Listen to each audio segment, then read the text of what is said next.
Hi everyone, this is Mary Gregory. My videographer and I, we're just here having a good laugh about how we can all make ourselves look like we're the most beautiful people in the world using AI. Well, you can of course tell I'm not using AI. I am who I am and I'm okay with it. You know, that's the one thing about, I think, maturing in life. We seem to have a problem here in America where nobody want to get old. Everybody want to stay young forever. But guess what? You can fix up all the outside you want to, but the inside is going to get old. Okay? But anyway, today we are going to be talking about, so you want to become a consultant. You want to become an independent coder. The reason why I'm kind of tackling this subject is because when I go places, I was recently at a meeting and I was at one of the vendors' table and they said, "Oh, what do you do?" I said, "Well, I'm an independent coder. I'm a contractor. I'm a consultant." And this young lady said, "Oh, I would love to do that. How do you do that?" And I said, "Well, you just print you up some business cards, put your credentials on it, and go knock on doors, network, and somebody out there going to give you the opportunity." I really believe that. All I'm saying is this. There's no special qualification for being a consultant in the sense that you got to have some type of special degree, okay? Now, of course, we all know the more educated you are, hopefully the smarter you are. But I found out in real life, that's not necessarily true sometimes either. But anyway, we're going to talk, what I want to do is talk to you about some of the foundational things that you need to think about if you want to become a consultant. One of the things I have to say right off the bat is you have to believe in yourself. Because there may be times where you're going to think, "Oh man, nobody going to hire me," or you might get one good contract that can take you through for life, and you may not, and you may have to continue to go out to get work. You got to sell yourself. But you know what? Believe in you. That's what you have to do. But you got to also have some fundamentals that you need to become a consultant or to be a better consultant. So let's talk about this. So you want to become an HIM or documentation or coding consultant. Now, when you just want to be a independent contractor as far as coding, then once again, you got to know the coding guidelines. You got to stay up on things. Because when you go in as a consultant, even as a contract coder, they're going to come to you for advice. And you are going to have to be knowledgeable to give them that advice. But let's talk about some of the foundation. So, once again, you got to be proficient. You may decide, "I just want to do inpatient." If you decide you just want to do inpatient, you got to be proficient in inpatient coding guidelines. If you want to do, now when I say inpatient, you got to do the diagnosis piece and you got to be able to do the PCS piece as well. You got to become proficient in it.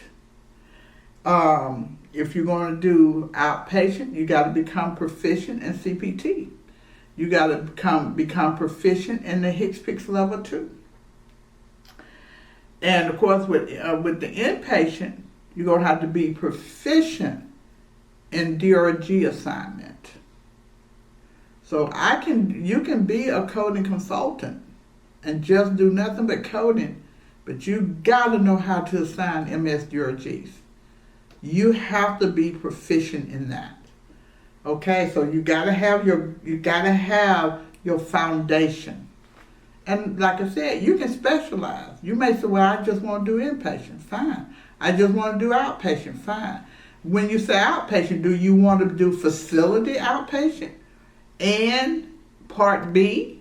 Or you want to just do Part B and not do facility? And you have those options.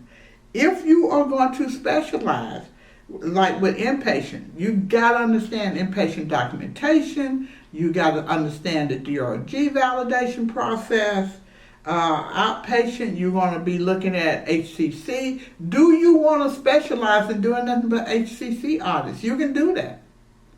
You can specialize in doing nothing, like I said, but CPT.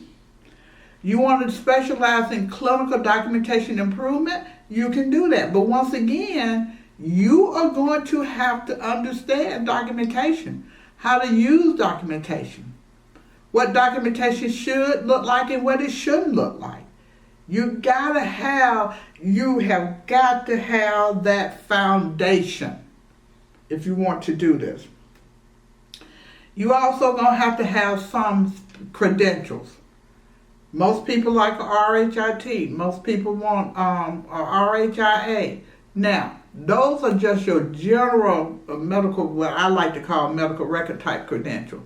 But when you want to get into the coding piece, when you want to get into the auditing piece, you're going to want to have a CCS credential or a CRC credential or a CPC credential, or you can have them all. You can have them all. And sometimes people say, well, is there a special credential just for auditing? It is, but it's not required. It's the CPMA, the Certified Professional Medical Auditor credential that is given out by the AAPC. You can become a consultant without that credential. People are more interested in you having some type of coding credential if you're going to be a coding or if you're going to be a consultant. You need to develop your analytical skills. Now we got Excel, we got all kinds of software now that can help us with that. But you have to know what are some of the trends out there. What do I need to audit? When you work for an auditing company, most of the time they're going to concentrate on that client top 10, top 20 MSDRGs, seeing if there's some way to improve or to move the MSDRGs. You're going to be looking at documentation to see if the documentation support the MSDRGs. So you're going to learn to perform internal coding audits and identify trends. As we get more into AI and data analytics, you're going to be able to look at that data. I'm going to give you an example. Many years ago, like I said, they always come to coding for different things. Well, the facility I was at, our surgical case mix went down. So our boss lady came to us and said, okay, the CFO is concerned about the inpatient surgical case mix going down. What is going on here? And so she said, think about it, come back to me. Well, one of the things that was happening is that a lot of our spinal procedure went to outpatient. And so when the spinal procedures went to outpatient, that caused the inpatient to go down. So we looked at that trend. Now, we didn't have all the data analytic tools back then. We had to think it through. And so as Cody was saying, we're like, well, one thing is we don't do a lot of inpatient spinal procedures. So we was able to take that back. But you have tools out here now that can help you to sort things out. But guess what? You got to know how to tell the program what you're looking for. The program is not going to automatically know what you're looking for. So that's why it's important for you to understand DRG validation. That's why it's important for you to understand APCs.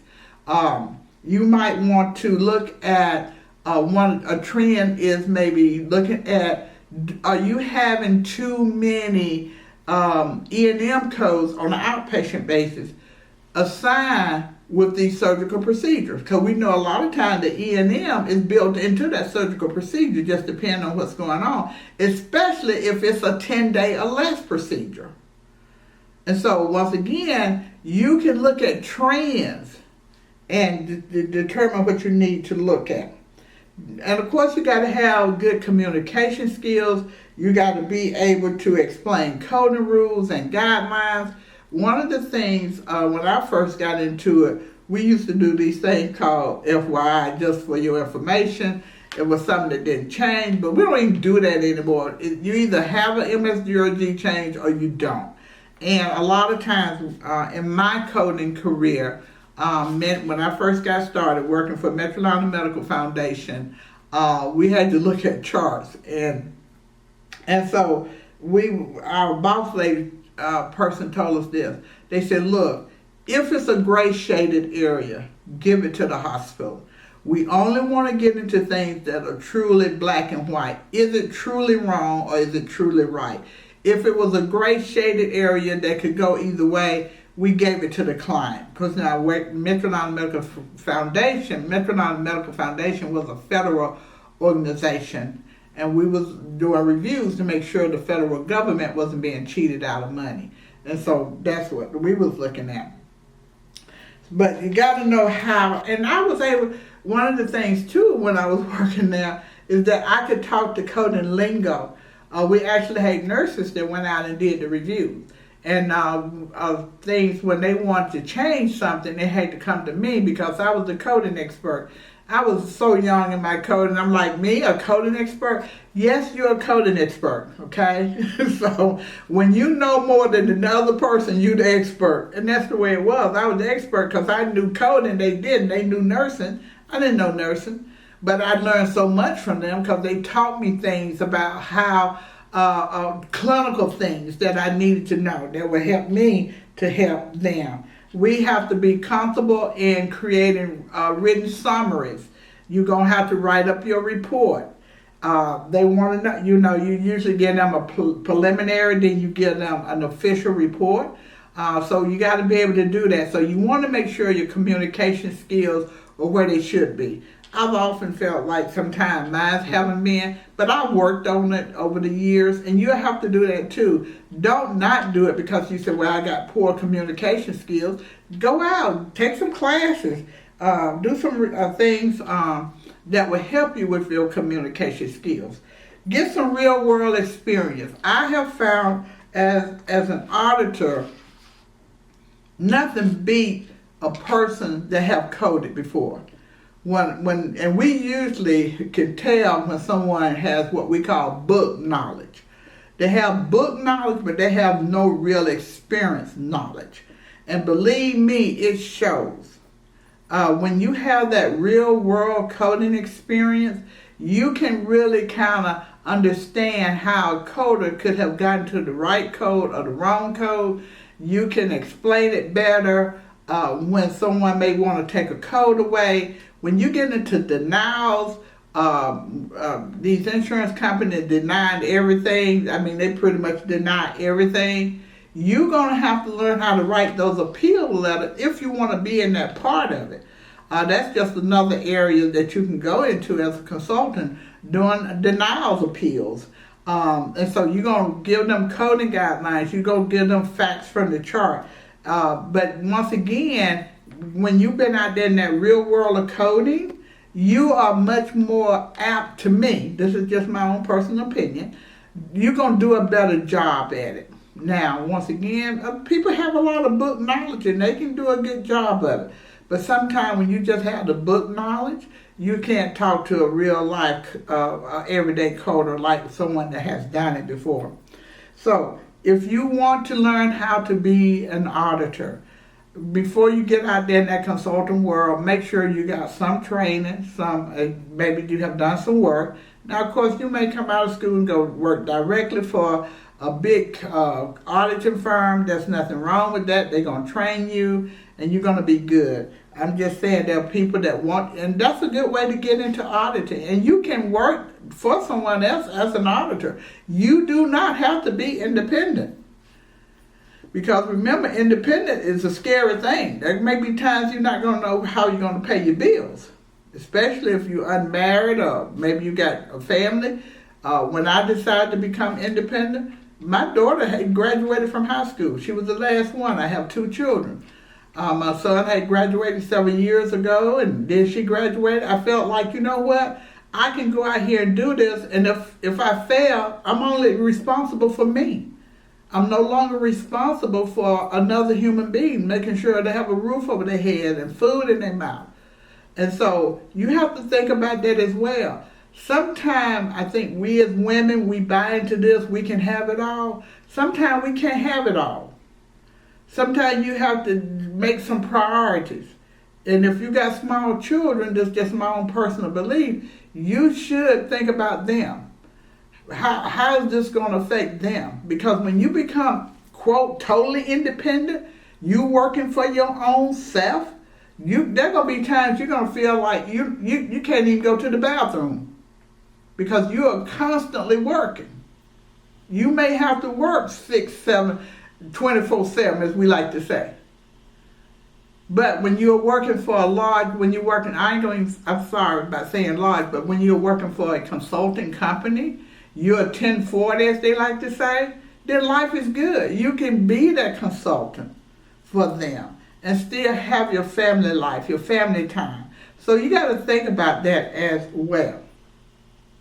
And so, of course, they said, learn to participate in chart review if you're a coder now and your boss comes to you and say, you know what, I want you to learn how to do data analytics. Jump on it. Take it. Learn it. Or they may say, well, we want you to go to the QA program. We feel like with your coding background, you can help us in QA, quality assurance. Take those opportunities. Do not be afraid to move on. You gotta learn to move on. Put fear behind you. You'll never grow if you're always afraid to move to new opportunities.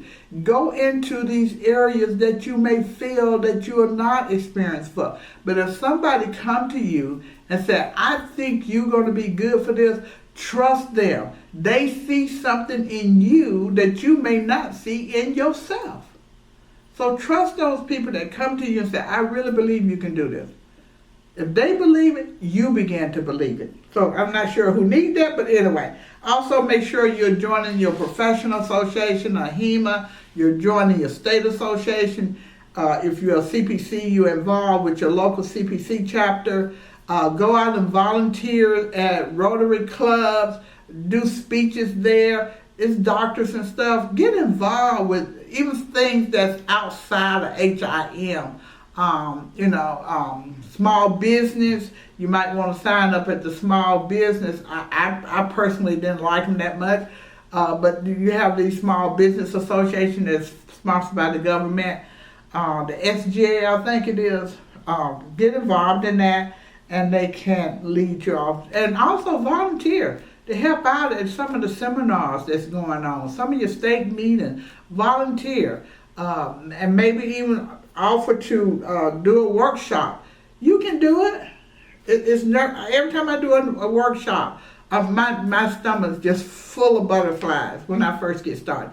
Then after that, I'm good. So learn how to do some things outside of your comfort zone. Get outside of your comfort zone and just learn how to write a scope of work, learn how to negotiate your contract, and also you'll have to track your time and everything. And some people, you can do a contract hourly, you can try to do it monthly, or you can do it by the chart. It's a lot of different ways, just whatever you and the client decide to work out. Okay, I am getting ready to sign off for today. I hope this have given you some ideas about becoming a consultant or encouraging you to be an auditor or consultant if that's where you want to go. So just let me know. Send me some comments if this have helped you at all. And don't forget to follow me on LinkedIn, Facebook, Instagram, and I'm also on TikTok as well. And also think about joining our medical coding community. It's our medical coding lounge. It's strictly for coders where we learn, we grow, and we are connecting with each other. It is a platform. I think it's like $20 a month. We do monthly educational sessions where you can get CEUs for those. For those that we do a newsletter. It's just a place where you can come and connect with other coders, and most importantly, connect with me, okay? You can connect with me on an individual basis. I look forward to talking to you and seeing you soon. Bye-bye.